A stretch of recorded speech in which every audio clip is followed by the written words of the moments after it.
નમસ્કાર મિત્રો, વંદે માતરમ. હું છું ડૉક્ટર ઉર્જા શાહ, સર્વોપથી યોગાલય, માંજલપુર, વડોદરા.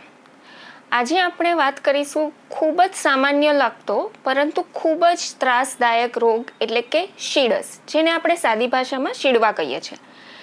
જ્યારે પણ આ રોગ થાય છે ત્યારે ત્વચા પર લાલ લાલ ઢીંચા થઈ જાય છે, ખૂબ જ મીઠી ખંજવાળ આવે છે અને ખૂબ બળતરા થાય છે. આને મોડર્ન સાયન્સમાં અર્ટિકેરિયા કહેવામાં આવે છે અને આયુર્વેદમાં એને શીતપિત્ત કીધું છે. તો આપણે સમજીશું કે આ શીતપિત્ત રોગ શું છે, એના કારણ શું છે, એના લક્ષણ શું છે, મોડર્ન સાથે આપણે એને કેવી રીતના સમજી શકીએ છીએ અને જેને પણ આ રોગ થયો છે ઘરે શું ઉપચાર કરી શકે છે. મિત્રો, શીતપિત્ત એ 2 વર્ડથી બન્યું છે. શીત અને પિત્ત એ બંનેના કોમ્બિનેશનથી બન્યું છે. એમાં મહત્વનું છે શીત, એટલે કે શરીરમાં જ્યારે શીત ગુણ વધે છે એટલે વાત દોષ વધી જાય છે ત્યારે એ શરીરમાં પહેલેથી જે પિત્તનો બગાડ થયો છે એને લોહી સાથે મળીને શરીરની બહાર કાઢવાનું ટ્રાય કરે છે. આને કહેવામાં આવે છે શીતપિત્ત. અને જ્યારે એ શરીરમાંથી બહાર કાઢે છે ત્યારે લાલ લાલ મચ્છર કરડ્યા હોય એવા ઢીંચા થાય છે. એમાં ખૂબ જ મીઠી ખંજવાળ આવે છે. એટલી ખંજવાળ કે તમે એકવાર ખંજવાળો તો ખંજવાળ્યા જ રાખો. પબ્લિક પ્લેસમાં હોવ તો પણ તમે એ વસ્તુને કંટ્રોલ ના કરી શકો અને ખૂબ બળતરા થાય છે. આયુર્વેદમાં આના 3 પ્રકાર કીધેલા છે. એક તો આપણે જે આગળ સમજ્યા શીતપિત્ત, બીજું છે ઉદર્દ અને કોઠ. આ બંનેના ભલે લક્ષણ તમને સેમ દેખાય પરંતુ એની ચિકિત્સા, એમાં જે દોષની પ્રાધાન્યતા છે એ બધું બદલાઈ જાય છે. જેવી રીતના આપણે આગળ જાણ્યું કે શીતપિત્તમાં વાત દોષનું ઇન્વોલ્વમેન્ટ પ્રાધાન્યતા વધારે છે, એવી જ રીતના ઉદર્દમાં કફ દોષ વધારે હોય છે અને કોઠમાં કફ અને પિત્ત દોષ વધારે હોય છે. આના કારણો વિશે વાત કરીએ તો જેને વધારે પડતા ઠંડા વાતાવરણમાં રહેવાની આદત હોય છે, નાહીને તરત એસી અથવા પંખાની નીચે બેસવાની આદત હોય છે, આ બધાના લીધે શીત ગુણ વધી જાય છે એટલે વાત વધે છે. એવી જ રીતે જેની પહેલેથી પિત્ત પ્રકૃતિ છે અને એને પિત્તવર્ધક આહાર વિહાર રાખે છે, એટલે કે ખાટું છે, ખારું છે, તળેલું છે, લેટ સૂવું, ટાઈમ ના સાચવવો અથવા ખાવા પીવાનો ટાઈમ ના સાચવવો, વિરુદ્ધ આહાર લેવાની આદત હોય છે. દાખલા તરીકે દૂધ સાથે ખાટા ફળો છે, ગરમ ઠંડુ સાથે લેવું, લીંબુ લેવું દૂધ સાથે, આવા બધા અનેક કારણોના લીધે પિત્ત શરીરમાંથી બહાર નીકળવાનો ટ્રાય કરે છે અને શીડસ જેવા રોગ થવાની શક્યતાઓ વધી જાય છે. જો એને મોડર્ન પોઈન્ટ ઓફ વ્યૂથી જોઈએ તો આપણા શરીરમાં ઇમ્યુન સેલ્સ એક્ટિવેટ થાય છે, જેને માસ્ટ સેલ્સ કહેવાય છે. એમાંનો મુખ્ય છે હિસ્ટામિન. એ જ્યારે રિલીઝ થાય છે તો આપણી રક્તવાહિનીનું વિસ્તરણ એટલે કે વેસોડાયલેશન થાય છે અને શરીર પર આવા લાલ ઢીંચા, ખંજવાળ ને એલર્જી ઉત્પન્ન થાય છે.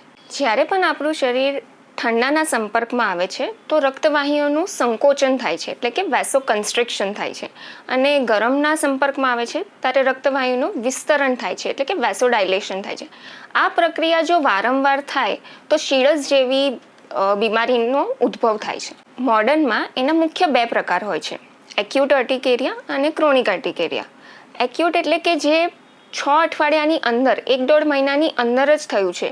દાખલા તરીકે કોઈ દવાની એલર્જી છે, કોઈ ફૂડના લીધે થયું છે, એને એક્યુટ અર્ટિકેરિયા કહેવાય છે. ક્રોનિક એટલે જે 6 અઠવાડિયાથી લાંબા સમય, 6 અઠવાડિયાથી વધારે સમયથી તમારા શરીરમાં છે, જે વારંવાર થાય છે અને મટે છે, એને ક્રોનિક અર્ટિકેરિયા કહેવાય છે. આ થવાના ઘણા કારણો હોઈ શકે છે, જેમ કે તમે તડકામાં જાઓ છો, સૂર્યના કિરણો તમારી ત્વચા પર પડે છે, યુવી રેઝ પડે છે, ત્યારે જે ઉપસી આવે છે એને હીટ અથવા સોલાર અર્ટિકેરિયા કહેવાય છે. એવી જ રીતે જો તમે વધારે પડતી ઠંડી જગ્યાએ રહો છો, ઠંડા વાતાવરણમાં રહો છો, એના લીધે જે ઢીંચા થાય છે એને કોલ્ડ અર્ટિકેરિયા કહેવાય છે. શરીરમાં જ્યારે તાપમાન વધી જાય છે, ખૂબ જ પરસેવો આવે છે, એના લીધે જે થાય છે એને કોલિનર્જિક અર્ટિકેરિયા કહેવાય છે. શરીરમાં કોઈ વસ્તુનું કન્ટિન્યુઅસ તમને દબાણ છે, પ્રેશર છે, એના લીધે જે થતું હોય છે પ્રેશર અર્ટિકેરિયા છે. તમે કોઈ કારણસર તમારા ચામડી પર સ્ક્રેચ થયો તો એક લીટો 3D થઈને ઉપસી આવે છે તો એને ડર્મોગ્રાફિક અથવા ફેક્ટિશિયસ અર્ટિકેરિયા કહેવાય છે. આમ શીડસ થવાના અનેક કારણો હોઈ શકે. જેને પણ આ તકલીફ થતી હોય છે, શીડસ જેવી તકલીફ છે, એને ડૉક્ટર્સ એલર્જીના રિપોર્ટ્સ કરાવે છે. એમાં તમને ફૂડ એલર્જી છે, ડસ્ટ એલર્જી છે વગેરે જોવા મળતું હોય છે. એ બધું તમે બંધ કરી દો છો છતાં પણ તમને આ વસ્તુ મટતી નથી. તો પ્રશ્ન થાય છે કે શું શીડસ ક્યારે મટી શકે છે? તો મિત્રો, આયુર્વેદ અને જળમૂળમાંથી મટાડવાની તાકાત રાખે છે અને એમાં ખૂબ જ સારા રિઝલ્ટ્સ મળે છે. આયુર્વેદમાં જો ઘરેલું ઉપચાર જોઈએ તો એન્ટી એલર્જીકમાં સૌથી શ્રેષ્ઠ છે હળદર. તો જેને પણ આ પ્રોબ્લેમ છે એ લોકો રોજ સવાર સાંજ અડધી ચમચી હળદર મધ અથવા ગાયના ઘી સાથે ચાટવાનું રાખો. આ તમારે જે પણ ઢીંચા થાય છે, શીડસનો ઇસ્યુ થાય છે, બળતરા છે, ખંજવાળ છે, એમાં ખૂબ જ રાહત આપશે. હળદર ગરમ હોય છે પરંતુ એ પિત્તને શાંત કરે છે. ગરમ હોવા છતાં પિત્તને શાંત કરે છે. કેવી રીતે? તો પિત્તનું રેચન કરે છે શરીરમાંથી, એટલે પિત્તને બહાર કાઢવાનું કામ કરે છે. એટલે આ રોગમાં તમને ખૂબ રાહત આપે છે. બીજું છે હરિદ્રાખંડ. એ તમને આસાનીથી બજારમાં મળી જાય છે. એ પણ હળદરને બીજા બધા દ્રવ્યોથી જ બનેલું હોય છે. તો તમે તમારા કોઈ પણ વૈદ્યની સલાહ લઈને આનું સેવન કરી શકો છો. બીજું છે અજમો અને ગોળ. તમારે 50 ગ્રામ અજમો લેવાનો છે અને 50 ગ્રામ ગોળ લેવાનો છે. આ બંનેની નાની નાની ગોળી બનાવી લેવાની છે અને સવાર સાંજ એક ગોળીનું સેવન કરવાનું રાખો. અજમોમાં થાઇમોલ નામનું તત્વ છે જે એન્ટીહિસ્ટામિનિક છે, એટલે કે જે પણ એલર્જી છે, સોજા આવ્યા છે, એ બધાને શાંત કરવાનું કામ કરે છે. તો આનું સેવન તમે ચોક્કસ કરી શકો છો. આપણે માનીએ છીએ કે શીડસ શરીરમાં પિત્ત વધવાના લીધે થતું હોય છે, પરંતુ આપણે આગળ જ જાણ્યું કે શીત અને પિત્ત 2 વર્ડથી બન્યું છે અને એમાં મુખ્ય શીત ગુણ છે, એટલે કે જે શરીરમાં વાતને વધારે છે એના લીધે આ રોગ થાય છે. તો આપણે શીતના વિપરીત એટલે કે વાયુના વિપરીત ગુણવાળું લેવાનું છે, એટલે કે ઉષ્ણ છે, ગરમ વસ્તુઓ છે.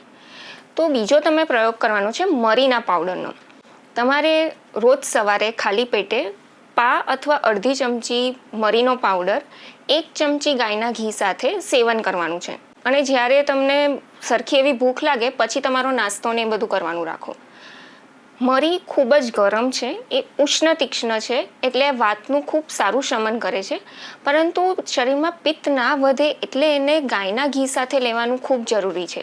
ઘી છે એ વાત અને પિત્તને બેવને શાંત કરે છે શરીરમાં. એટલે મરીને ગાયના ઘી સાથે કોમ્બિનેશન કરીને જ એનું સેવન કરો. મરી ખૂબ ગરમ છે એટલે તમે એને બહુ લાંબા સમય સુધી લેવાનું ના રાખશો. એનો ટાઈમ પીરિયડ થોડોક તમારા પ્રકૃતિના રીતે તમે થોડો સેટ કરી શકો છો. જો બાહ્ય પ્રયોગની વાત કરીએ તો સરસવનું તેલ ખૂબ સારા રિઝલ્ટ્સ આપે છે એમાં, કારણ કે સરસવ ગરમ છે. તો તમારે સરસવનું થોડું તેલ ગેસ પર હૂંફાળું નવસેકું ગરમ કરવાનું છે અને જ્યાં પણ તમને શીડસને એનો પ્રોબ્લેમ છે ત્યાં એને અપ્લાય કરી દેવાનું છે. એમાં તમે થોડુંક સેંધવ નમક પણ એડ કરી શકો છો. બીજું છે નારિયેળનું તેલ. તમારે 100 ગ્રામ નારિયેળનું તેલ લેવાનું છે, એને નવસેકું ગરમ કરો. એમાં ભીમસેની કપૂર જે આવે છે એ એક નાનું પેકેટ 5 ગ્રામ જેટલું એને એડ કરી દો.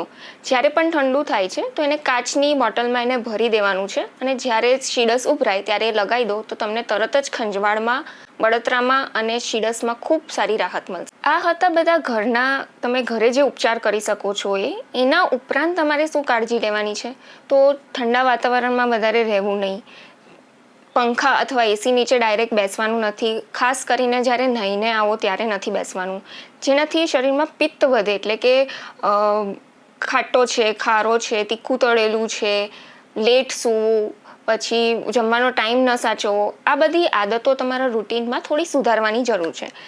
આઈસ્ક્રીમ છે, કોલ્ડ ડ્રિંક્સ છે, આ બધું તમારે સેવન અવોઇડ કરવું જોઈએ અથવા માપમાં લેવું જોઈએ. જો તમે તાપમાં નીકળો છો તો પોતાને કવર કરીને નીકળો અને ખાસ કરીને કાળા અને જાંબલી રંગના કપડાં પહેરીને ના નીકળશો, કારણ કે એ સનના અલ્ટ્રાવાયોલેટ રેઝ એટ્રેક્ટ કરી લે છે, ખેંચી લે છે અને ચામડીના રોગો થતા જોવા મળે છે.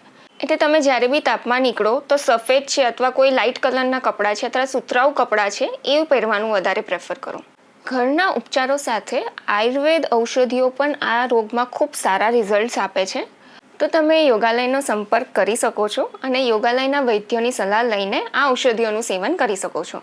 કારણ કે દરેક માણસની પ્રકૃતિ અલગ હોય છે, એમની રોગ અવસ્થા અલગ હોય છે, તો સલાહ લઈને લેવાનું વધારે સારું રહેશે. તમે એકવાર જેને પણ શીડસ છે આયુર્વેદને અપનાવી જુઓ. જે પણ ઘરેલું ઉપચાર કીધા છે કરી જુઓ, કારણ કે આયુર્વેદમાં એને જડમૂળમાંથી મટાડવાની તાકાત છે અને ખૂબ જ સારા રિઝલ્ટ્સ મળે છે. તો તમારે જે પણ મિત્ર પરિવારમાં જેને પણ પ્રોબ્લેમ હોય વિડીયો શેર કરો. અને હવે જ્યારે પણ જેને શીડસ થાય તો ગભરાવાની બિલકુલ જરૂર નથી. પરેજી પાડો અને જે પણ ઉપચારો કીધા છે એ ફોલો કરો. અસ્તુ. વંદે માતરમ.